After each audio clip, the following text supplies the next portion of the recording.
오늘은 고난과 고통의 문제라는 제목으로 하나님의 말씀을 증거하도록 하겠습니다. 고난과 고통의 문제입니다.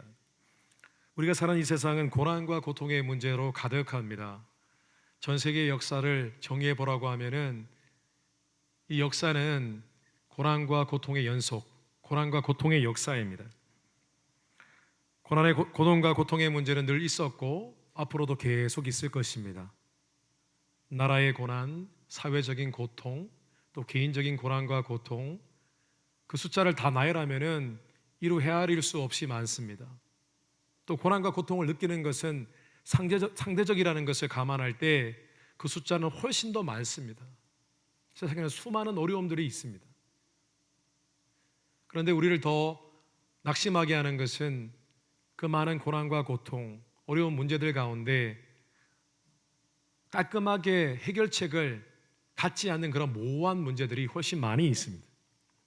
결국 고난과 고통의 문제는 그 누구도 속 시원히 해결할 수 없는 그런 모든 인생들의 난제입니다. 어려운 문제입니다. 오늘 예레미야서 말씀을 보면은 바로 이러한 복잡하고 어려운 그런 고난과 고통의 문제가 가득 담겨져 있는 말씀입니다. 아니, 예레미야 오늘 본문 말씀뿐만 아니라 예레미야 말씀 전체가 고난과 고통의 문제로 가득한 그런 말씀입니다. 남유다의 거대한 바벨론 제국이 침략하였습니다. 나라에 극심한 고난이 임했습니다. 나라만 그런 어려움을 겪은 것이 아니라 그 나라의 구성원인 하나님의 백성, 이스라엘 백성들도 극심한 고난과 고통에 처했습니다.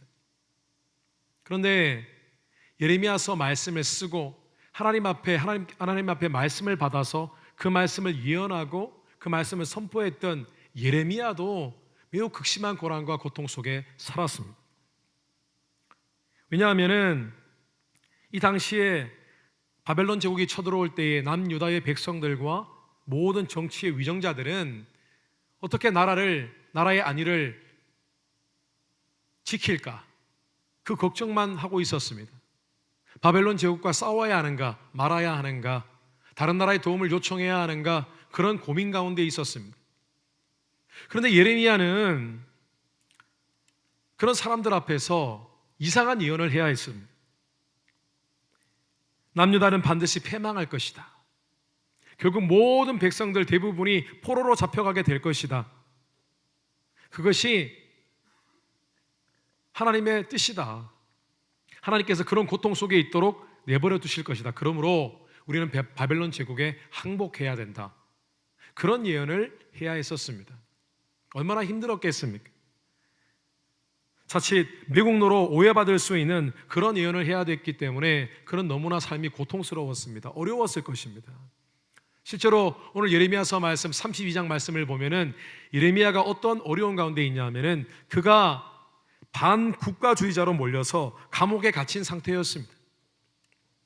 예레미야는 전쟁이라는 고통, 그리고 나라를 잃어버릴 것 같은 고통 뿐만 아니라 전혀 사람들이 원치 않는 종류의 말씀, 예언을 해야 할 그런 사역적인 고통 뿐만 아니라 감옥에 갇혀야만 하는, 억울하게 감옥에 갇혀야만 하는 그런 고난, 어디 그것뿐입니까? 다른 사람의 오해를 받고 질타를 받아야만 하는, 그 자리에 서 있어야 하는 그런 고난, 그 고난의 오중고 가운데 처해 있었습니다. 성도 여러분, 오늘 우리의 삶은 어떻습니까? 혹시 고난 가운데 계십니까? 아니면 고통 가운데 있으십니까? 고난과 고통이라고 말하기에는 조금 애매한 부분이 있지만은 고민이 있으십니까? 성도 여러분, 하나님 안에서는 고난과 고통의 문제 이해되어질 수 있고 다루어질 수 있고 또 그것이 선한 결과로 맺어질 수 있는 것입니다. 하나님의 은혜 가운데서는 그 모든 문제가 하나님 앞에서 해결되어지고 녹아질 수 있는 것입니다. 그러므로 우리는 고난과 고통의 문제를 마주할 때에 하나님을 정말 신뢰해야 합니다. 하나님을 믿는 믿음으로 그 고난과 고통의 순간을 돌파해야만 하는 것입니다. 그래서 오늘은 우리가 고난과 고통의 문제를 대할 때 우리가 붙들어야 할 믿음의 생각들, 신앙의 신념들에 대해서 잠시 말씀을 나누고 묵상하는 시간 갖도록 하겠습니다. 예수 믿는 사람들은요, 어떤 문제에 있어서 신앙적인 신념을 갖고 살아야 합니다. 그저 말씀 듣고 은혜 받는 것이 아니라 그 말씀 가운데 녹아져 있는 그런 깊은 하나님의 원리, 하나님의 뜻, 그런 하나님의 변할 수 없는 진리, 이것을 우리의 신앙의 신념으로 삼고 그렇게 살아가야 된다는 것입니다. 그것이 있어야 크리스찬이 강할 수 있습니다. 조금 더 예쁘게 표현을 하면은 신앙의 신념이라는 것은 성경적인 그런 생명의 교리들을 의미합니다. 그런데 고난과 고통에 대한 생명의 교리들이 오늘 말씀에 담겨 있다는 것입니다. 그래서 그 말씀을 잠시 묵상하는 시간 갖도록 하겠습니다. 첫째로 우리는 고난과 고통 후에 회복이 있음을 믿어야 합니다. 고난과 고통에는 하나님의 회복이 있습니다. 흔히 고난과 고통을 경험할 때 우리는 보편적으로 이런 태도와 반응을 보입니다. 이것이 왜 일어났을까? 그 이유를 묻습니다. 이유를 묻다가 고민합니다. 이 고난과 고통이 혹시 나의 실수와 잘못으로 인해서 벌어진 것은 아닌가? 고민하게 되어지면은 어느 순간 내 마음에 죄의식이 찾아옵니다. 그러면 하염없이 죄의식에 빠져 살아갑니다.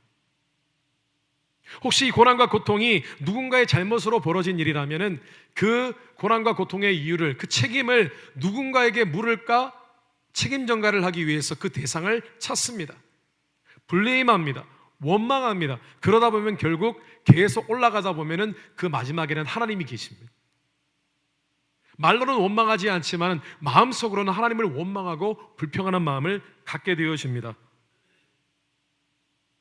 또 고난과 고통을 겪는 가운데 이 고난과 고통이 남들은 웬만해서는 잘 경험하지 못하는 그런 종류의 것이라면은 우리는 노심초사하고 좌불안석합니다. 어떻게 해야 될지를 모릅니다. 그리고 최악의 경우를 생각합니다. 이것이 더 악화되지 않을 것인가?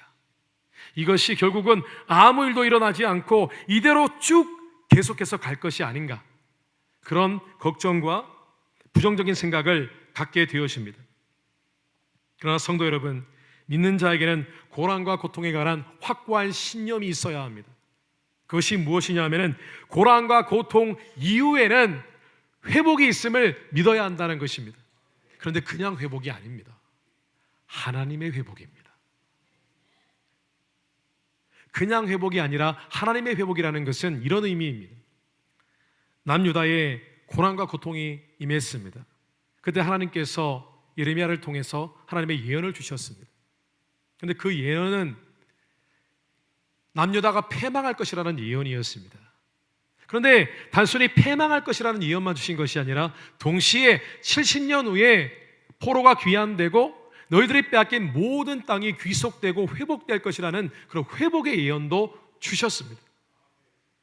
제가 이 예언을 조금 우리가 흔히 쓰는 말로 표현하면 병 주고 약 주는 예언입니다. 그렇지 않습니까? 예언을 하는데 망할 것이다라고 해놓고 회복될 것이라고 말씀했습니다.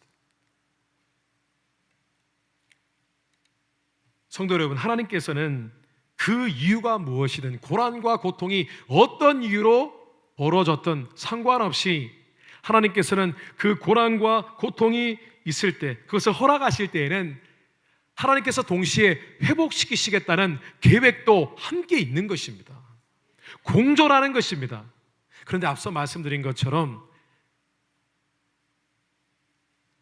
병 주고 약 주고가 아닙니다. 하나님께서는 고난과 고통을 만드신 적이 없기 때문입니다. 하나님은 고난과 고통을 만드시지 않습니다. 허락하시는 것 뿐입니다. 그 고난과 고통은 죄악이 가득한 이 세상이 낳은 결과물일 뿐입니다. 단지 회복이야말로 우리를 향하신 하나님의 최선이라는 것입니다. 고난과 고통 그 자체에는 하나님의 뜻이 없습니다.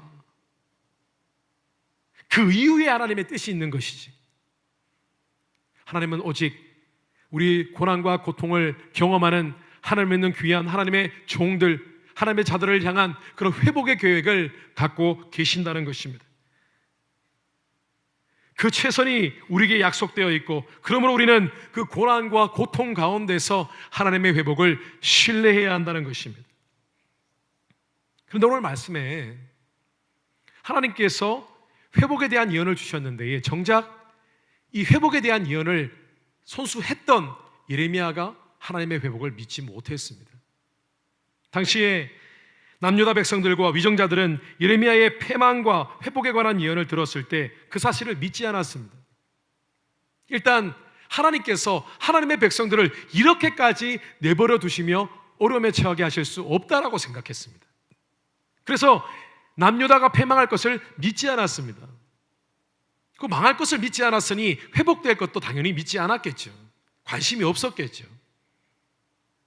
남유다 백성들이 예레미야의 예언을 믿지 않았던 것 당연합니다. 그런데 하나님으로부터 직접 회복의 약속을 받았던 예레미야에게 믿음이 없었습니다. 하나님의 회복을 믿으려고 했지만은 온전히 믿지 못했던 예레미야, 도대체 그 이유가 무엇일까요? 왜냐하면은 자신이 처한 현실이 너무 어렵고 비참하여서 하나님의 회복조차도 불가능해 보였기 때문입니다. 때로는 고난과 고통이 임하고 그것이 시간이 길어지면은 결코 그것에 회복이 없을 것이라는 마음이 드는 것이 당연합니다. 그런데 이때 하나님께서는 예레미야의 믿음을 북돋아 주시기 위해서 한 가지 제안을 하십니다. 어떤 제안이냐면 이런 제안을 하십니다.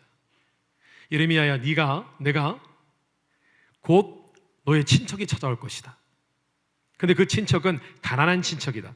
가난해서 과거에 자신이 소유하고 있던 조상 대대로 물려받았던 그 땅을 잃어버린 자이다. 그 친척이 와서 너에게 그 땅을 다시 사줄 것을 요구할 것이다. 그러면 그때 그 땅을 다시 사주어라.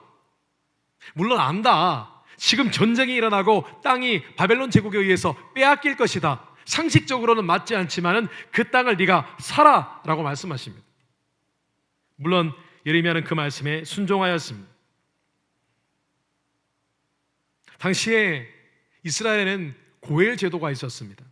율법이 규정하는 고엘 제도는 가까운 친척이 어려움을 겪었을 때에, 가난할 때에, 그들이 땅을 잃어버렸을 때에 땅을 다시 사주고 회복시켜주고, 심지어는 가까운 친척이 남편이 죽거나 어려운 일이 있을 때에 그 가족을 대신 부양해주는 그런 하나님의 은혜가 담긴 그런 제도였습니다. 하나님께서 예레미야에게 그 땅을 사주고 고엘 제도의 약속을 순종하라고 하신 것은 단 한 가지 이유였습니다. 내가 이 남유다 백성들, 나의 자녀들을 향해서 얼마나 회복에 대해서 간절한지 너희가 아느냐? 나의 사랑의 마음을 내가 알기 원한다. 그런 의미였습니다. 예레미야가 고엘 제도를 지킵니다. 그런데 상식이 맞지 않는 일이었습니다. 전쟁이 나면 땅을 다 빼앗깁니다. 그럼에도 불구하고 그 땅을 사서 여전히 너의 할 일을 하라. 그것은 걱정하지 말라. 하나님께서 이 땅을 회복시켜 주실 것이다. 그런데 그 회복시켜 주시는 것은 그 마음, 이미 고엘 제도를 통해서 내가 너에게 말하지 않았느냐? 나를 믿어라. 그런 의미였습니다. 그런데 예레미야는 여전히 하나님의 의도를 이해하지 못했습니다. 오늘 25절 말씀에 주 여호와여, 주께서 내게 은으로 밭을 사며 증인을 세우라 하셨으나 이 성은 갈대아인의 손에 넘기신 바 되었나이다. 하나님, 도대체 왜 땅을 사야 합니까? 바벨론이 쳐들어오면은 땅을 다 빼앗깁니다. 이 땅 사서 뭐합니까? 왜 그렇게 말씀하십니까? 그때에 답답하셨던 하나님께서 이렇게 말씀하셨습니다. 26절 27절 말씀에 그때에 여호와의 말씀이 예레미야에게 임하여 이르시되 나는 여호와여 모든 육체의 하나님이라 내게 할 수 없는 일이 있겠느냐? 성도 여러분, 때로는 우리가 하나님의 회복을 믿을 때에, 그것이 믿어지지 않을 때에 우리는 하나님의 마음을 붙들어야 합니다. 성도 여러분, 우리는 하나님 앞에 눈물을 흘리며 기도할 수 있습니다. 왜냐하면 주님도 우리와 같은 고난과 고통을 당해보신 적이 있으시기 때문입니다. 우리가 하나님의 회복을 믿고 그 믿음으로 하나님 앞에 눈물을 흘리며 기도하는 그 두 가지가 함께할 때에 하나님의 회복의 역사는 시작되는 것입니다. 우리의 고난과 고통을 놀랍게 회복시켜 주시는 하나님의 능력을 날마다 사모하고 경험하게 되시기를 주님의 이름으로 축원합니다. 둘째로 우리는 고난과 고통 중에 변화가 있음을 믿어야 합니다.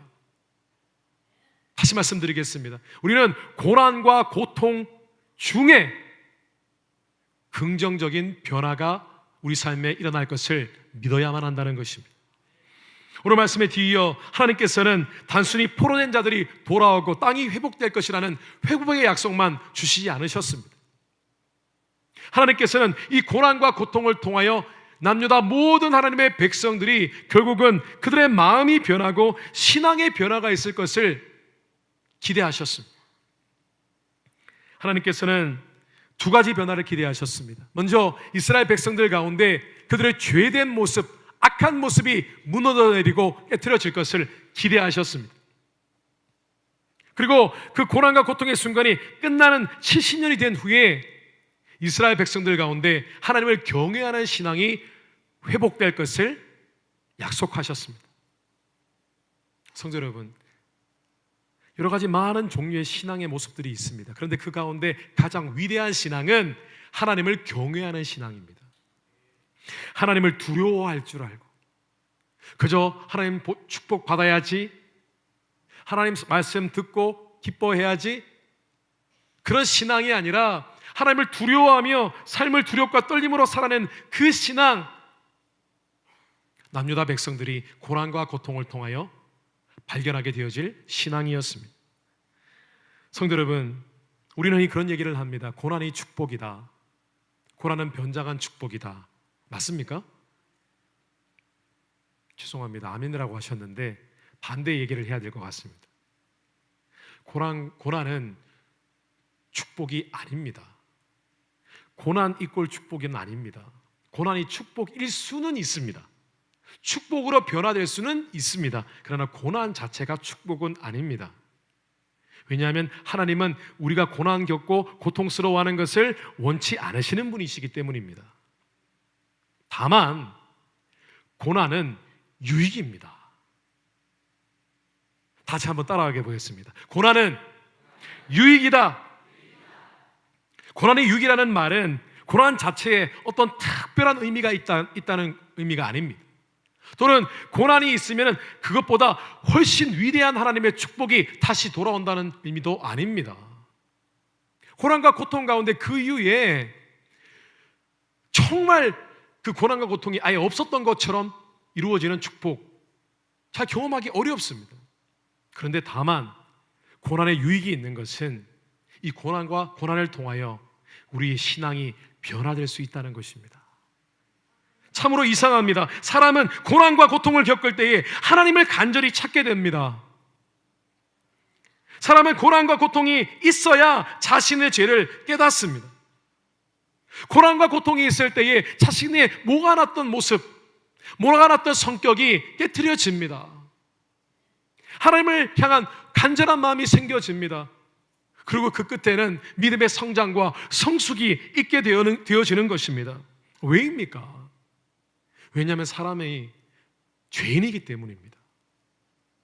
사람이 죄인이기 때문에 고난과 고통이 있을 때에 마침내 하나님을 바라보게 되는 것이고 자신을 바라보게 되는 것이고 그 안에서 신앙의 고난과 고통을 경험할 때에 그 속에서 새로운 진리를 발견하게 되어지는 것입니다.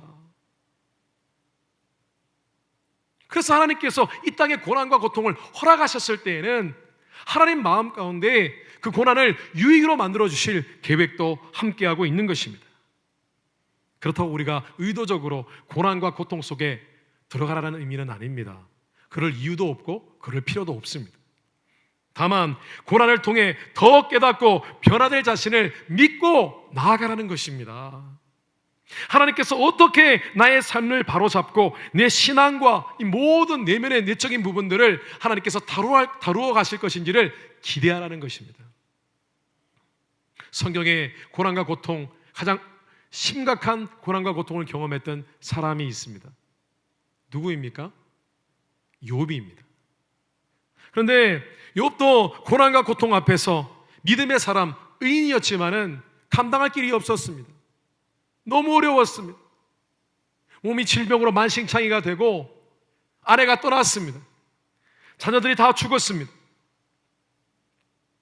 하나님 앞에 원망하지 않았습니다.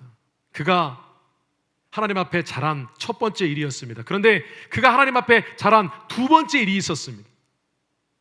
그것이 무엇이냐면은 그는 고난과 고통을 통해서 자신의 신앙에 변화가 있을 것임을 믿었습니다. 욥기 23장 9절에서 10절 말씀에 그가 왼쪽에서 일하시나 내가 만날 수 없고 그가 오른쪽으로 돌이키시나 배울 수 없구나. 그러나 내가 가는 길을 그가 아시나니 그가 나를 단련하신 후에는 내가 순금같이 되어 나오리라. 욥은 오직 고난과 고통의 순간에 웃을 수는 없었습니다. 그런데 이 순간을 통하여 하나님께서 뭔가 내 삶의 변화를 일으키실 것이라는 것을 믿었습니다. 그리고 그 결과를 보았습니다. 욥기 42장 5절 말씀에 내가 주께 대하여 귀로 듣기만 하였사오나 이제는 눈으로 주를 배움나이다. 욥은 고난과 고통을 통하여 하나님을 깨닫게 되었습니다. 하나님의 은혜가 얼마나 측량할 수 없는지를 깨닫게 되었고 하나님 앞에 겸손한 신앙을 배웠습니다. 성도 여러분, 제가 한 간증을 소개시켜 드리려고 합니다. 이 이야기는 팀 켈러 목사님의 책 고통에 답하다라는 책에 실려 있는 실화입니다. 새 아이를 둔 조지아나라는 그런 한 여인이 있었습니다. 하나님을 믿는 사람이었습니다. 그런데 2011년 어느 날 새 아이를 두었는데 이 막내 아이, 이제 한 살이 갓 지난 이 막내 아이, 아장아장 걷는 막내 아이가 식사를 하다가 하이체어에서 떨어졌습니다. 곧바로 뒤로 넘어졌습니다. 넘어져서 그대로 머리 뒤를 땅바닥에 부딪혔습니다. 급한 마음에 아이를 안고 이멀전시룸으로 달려갔습니다. 보통 이런 간증이 나오면 이제 아이가 심각한 상황에 처해야 되지 않습니까? 그런데 아이는 아무 문제 없었습니다. 괜찮았습니다. 엑스레이를 찍어보니 머리에 이 두개골에 금이가 있었습니다. 크랙이 같지만은 아이들은 원래 이 뼈가 무르지 않습니까? 그래서 아이에게 아무런 어떤 뇌진탕 증세가 없었습니다. 괜찮았습니다. 그래서 의사 선생님이 그 조지아나라는 그 여인에게 이렇게 말했습니다. 이제 가서 괜찮을 테니 그냥 가서 아이를 관찰해보고 물도 많이 주고 많이 먹이고 그냥 지켜보기만 하라고 그렇게 부탁했습니다. 그 아이를 집에 데리고 왔습니다. 아이를 관찰했습니다. 여전히 아무 문제가 없고 아이는 잘 뛰어놀고 음식을 잘 먹었습니다. 그런데 며칠 후에 놀라운 일이 일어났습니다. 갑자기 아동학대 예방센터 직원들이 들이닥쳤습니다. 들이닥쳐서 단란한 가정, 남편과 아내의 사이가 너무 좋고 새 아이를 키우면서 너무나 행복한 삶을 살아가는 이 여인에게 그 아동학대 보호센터 직원들이 질문을 하기 시작합니다. 혹시 평소에 아이를 때리지 않았는지, 아이에게 폭언을 서슴지 않았는지 그런 많은 질문들을 하기 시작합니다. 너무 당황스러웠습니다. 이게 무슨 일인가 싶었습니다. 그리고 시간이 지나서 며칠 후에 결국 아이를 빼앗기게 되었습니다.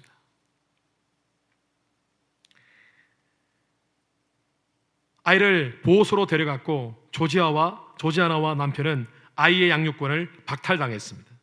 그때부터 힘겨운 법적 싸움이 시작이 되었습니다.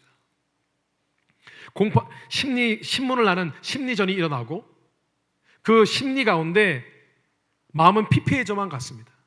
자신을 고발한 의사가 미웠습니다. 분노했습니다. 짜증이 났습니다. 무력감이 들었습니다. 배신감이 들었습니다. 그런 감정들이 쉴 새 없이 자신의 마음 가운데 스며들어 왔습니다. 그리고 세 번째 신문이 있던 날, 그날 조지아나는 그만 남편 앞에서 무너지고 말았습니다. 감정이 북받쳐 올라서 울기 시작했습니다. 그리고 그 앞에서 하나님께 기도하기 시작했습니다. 하나님, 이런 고난을 겪는 특권을 내게 주십시오. 그 가운데 우리와 함께 하시며 어려움을 지나는 내내 하나님의 회복의 빛을 비추어 주시옵소서. 그렇게 기도했습니다. 그리고 4차 심리가 있을 때에 결국은 그 자리에 증거 불충분으로 모든 그런 고발이 기각이 되었습니다. 그런데 사건이 종결된 지가 그 순간이 바로 사건이 일어난 지 1년 남짓 되는 그런 시간이었습니다. 1년 동안 얼마나 고통스러웠겠습니까? 더군다나 아이와 헤어져 있었어야 합니다. 얼마나 힘들었겠습니까? 그런데 이제 그 사건이 종결되고 다시 정상으로 돌아가는가 했지만은 여전히 마음 가운데는 풀리지 않는 마음이 있었습니다. 그 사이에 주변 사람들에게 아이를 때리는 부모로 인식되는 것 너무나 힘들었고 1년 동안 당했던 그 상처 아물지가 않았습니다. 그래서 매일같이 하나님께 기도했습니다. 하나님, 도대체 무슨 일이 일어나는 것입니까? 그런데 기도하는 가운데 하나님께서 용서하라는 메시지를 주셨습니다. 그래서 그 사람을 만나서 용서하고 싶었습니다. 그런데 다시는 나와 같은 일이, 이 같은 일이 벌어지지 않았으면 좋겠다는 마음이 있었습니다. 그래서 병원에 연락을 했고 관계자와 직접 고발했던 그 의사를 만나고자 했습니다. 물론 변호사는 대동하지 않았습니다. 그리고 결국은 그 의사와 만나게 되었습니다. 사실이 얼마나 고통스러웠는지를 설명해 주었습니다. 그리고 사과를 받아냈습니다. 그리고 가볍게 그 사람을 포옹해 주었습니다. 그런데 그 사람을 포옹하는 그 순간에 놀라운 하나님의 용서와 화해의 그런 역사가 일어나고 그 마음이 풀어지는 역사를 경험하게 되었습니다. 그리고 병원 문을 박차고 나오는데 갑자기 그녀의 마음 가운데 이런 깨달음이 있었다고 합니다. 그녀의 고백을 인용하면 하나님은 기적처럼 내 시각을 바꾸셨다. 마주한 그 의사의 모습에서 내 흠을 돌아보게 하셨다. 지금까지 살면서 나는 얼마나 많은 실수를 저질러 왔을까? 고의로는 무의식 중에든 얼마나 많은 이들에게 상처를 주었을까? 교만한 생각에 사로잡혀 앞뒤를 제대로 판단하지 못했던 일이 얼마나 많았을까? 내가 우리 가족을 고발한 이 의사와 정말 다르다고 말할 수 있을까? 조자나는 남들이 잘 경험하지 못하는 고난과 고통을 통해서 하나님의 은혜를 회복했습니다. 하나님의 은혜를 발견했고 하나님의 사랑, 용서에 대해서 깨달았습니다. 뿐만 아니라 자신 안에 여전히 남아있는 이기적인 마음, 그런 모습들, 그것을 발견하고 깨트리는 그런 기회로 삼았습니다. 성도 여러분, 지금 우리 시대는 고난과 고통은 그저 위로받고 격려받는 것이라고만 생각하는 그런 유약한 시대가 되었습니다. 그러나 크리스찬들은 고난이 유익이다, 고난 가운데 하나님이 우리의 삶을, 우리의 마음을 변화시키신다라는 그런 강한 신념을 붙들고 살아가는 크리스찬이 바로 우려야 한다는 것입니다. 하나님, 이 순간을 통하여 제가 무엇을 깨닫기를 원하십니까? 하나님, 어떤 부분이 깨트려지기를 원하십니까? 하나님, 저를 더 하나님을 사랑하는 자로, 하나님의 뜻 가운데 있는 자로 하나님 변화시켜 주시옵소서. 그런 욥의 고백이 우리의 삶 가운데 회복되게 되시기를 주님 이름으로 축원합니다. 말씀을 정리하겠습니다. 계란이 먼저냐, 닭이 먼저냐라는 전 인류의 난제가 있습니다. 그런데 그 난제는 창조론을 붙들면 닭이 먼저라는 사실을 알게 됩니다. 마찬가지입니다. 하나님의 은혜 안에서 고난과 고통이라는 난제가 해결됩니다. 고난과 고통이 돌파될 수 있습니다. 하나님의 회복을 믿으시고 기도하며 나아가시고 이 고난과 고통 중에 하나님께서 내게 내면의 변화와 유익을 끼치실 것이다, 그 사실을 붙드실 때에 고난과 고통이 정말 유익이라는 사실을 내 삶으로 증명해내는 그런 복된 종들이 되시기를 주님 이름으로 축원합니다.